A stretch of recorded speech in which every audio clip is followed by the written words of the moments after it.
Bom dia a todos, tudo bom? Estamos de volta aqui com mais um Pergunte ao Embaixador. Meu nome é Felipe Camargo, sou diretor aqui no Iris. Estou hoje aqui com o nosso querido presidente e embaixador Rubens Barbosa. Bom dia, Rubens, como vai?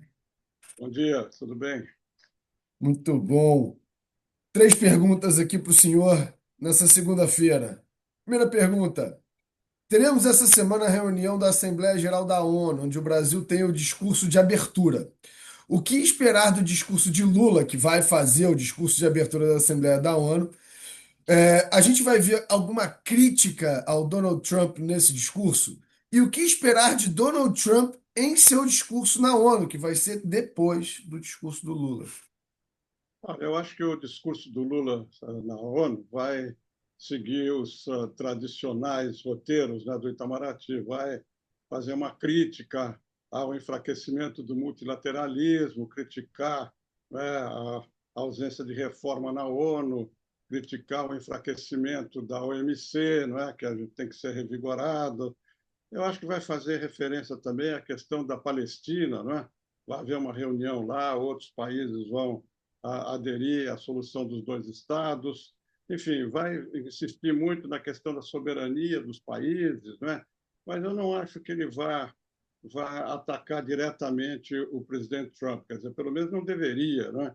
Porque o Trump fala em seguida. Se ele falar qualquer coisa em relação ao Trump, Trump em seguida responde. E eu acho que a agenda do Brasil inclui a questão da fome, da pobreza, enfim, da questão da democracia. E talvez ele faça também uma referência à questão dos vistos, né?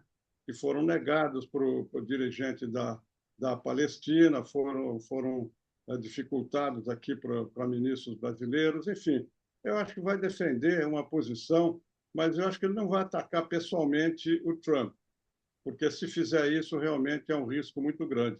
E o Trump vai tentar explicar a posição dele, né, sobre as relações internacionais, esse o tarifato, vai explicar a posição em relação à guerra da Ucrânia, mas eu não sei se ele vai mencionar a Palestina, porque a Palestina é uma situação que para ele é muito crítica, né? Vamos ver, Israel disse que não vai fazer nada em relação a essa pressão internacional e que o Estado palestino não vai ser criado. Então, eu acho que vai ficar, nesse particular, muito difícil para o Trump falar qualquer coisa. Perfeito. Segunda pergunta, e agora com relação à Palestina. Mas três países importantes, Reino Unido, Canadá e Portugal, reconheceram a Palestina como Estado, somando-se a outros, como a Austrália, que também recentemente reconheceu a Palestina como Estado. Ao mesmo tempo, Netanyahu afirma que não haverá Estado palestino, que o Estado palestino não vai existir, como o senhor comentou. Como a Europa e outros países podem forçar um possível fim do conflito na faixa de Gaza e no West Bank, sem vermos uma destruição total do povo palestino? Olha, eu acho muito difícil, né? Porque, sem a mudança da posição americana. Quer dizer, eu acho que a entrada agora desses países, e mais a França, né, que também deve reconhecer, e parece que mais 10 ou 11 países vão aproveitar a ONU para reconhecer a solução dos dois Estados, né, e o Estado palestino. Agora, eu acho muito difícil que a Israel mude de posição, agora que declarou publicamente, né, sem uma pressão dos Estados Unidos e dos países do Golfo. Esses também são muito importantes, porque eles já se reuniram. A Arábia Saudita fez um acordo geopolítico muito importante com o Paquistão para ficar sob o guarda-chuva nuclear do Paquistão, se houver alguma coisa contra ela, porque, como Israel atacou o Catar, pode atacar qualquer outro país com alguma desculpa. Então, eles estão também numa posição muito complicada e a posição de Israel, no momento e nesse futuro previsível, não vai mudar. Então, eu acho que só com a pressão dos países do Golfo sobre os Estados Unidos, para os Estados Unidos mudarem de posição, isso vai mudar de curso. Senão, vai continuar como está e Israel vai talvez até ocupar toda a Cisjordânia, e estabelecer uma situação muito nova naquela região. Perfeito. Terceira e última pergunta, ainda sobre a Assembleia Geral da ONU. Enquanto esperamos a Assembleia Geral da ONU, Estados Unidos promete mais sanções ao Brasil, quando o presidente brasileiro estará em solo americano e discursando na abertura. Quais sanções efetivamente podemos esperar para o nosso país e qual a possibilidade de as tensões entre Brasil e Estados Unidos se arrefecerem? Ou elas ainda vão aumentar antes de vermos um apaziguamento? Olha, eu acho que os Estados Unidos não vão impor nenhuma sanção antes do discurso do Lula amanhã.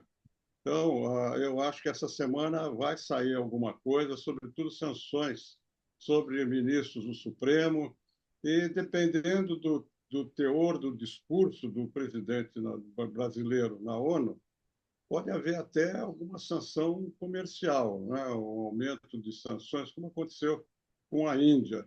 Então, eu acho que essa situação vai continuar.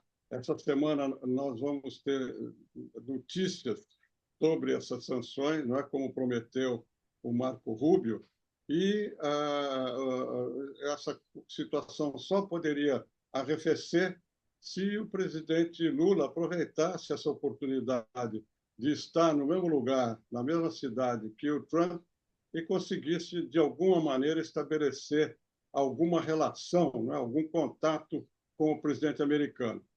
Tudo o que se discute em relação às sanções e a medidas comerciais são diretamente decididas pelo Trump.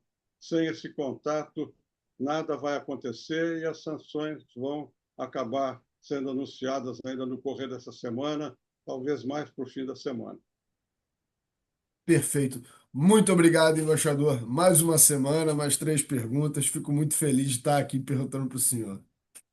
Muito obrigado. Vamos ver o que vai acontecer lá na ONU. É uma caixinha de surpresas. Vamos ver o que vai sair. Tomara que não saia nada de grave. Lá é um momento importante realmente para a política mundial, né? Muito obrigado. Um bom dia para o senhor. Bom dia, boa semana a todos.